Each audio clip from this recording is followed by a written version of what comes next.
भक्तिमय वातावरण आहे, सगळं पंढरपूरच प्रगट झालंय असं वाटायला लागलं या ठिकाणी। 1972 पासूनची परंपरा, सुरुवात 72 ला झाली, 54 वर्षाची परंपरा आहे।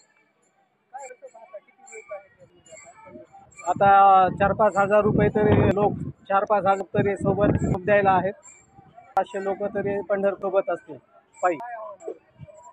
जनाबाई सोबत राहावं, जनाबाईची सेवा करावी, जनाबाईच्या ओव्या जना जात खूप चांगल्या पद्धतीनं गावं, जनाबाईचे अभंग गावेत। तरी प्रत्येक पांडुरंग ईश्वर महाराजांना म्हणतात की तुम्ही जो कोणी जनाची सेवा करल, जो कोणाबाईचे वन गाईल, जाते गाईल, त्याच मी दर्शनाला येईल। प्रत्यक्ष पांडुरंग महाराजाला सांगतो।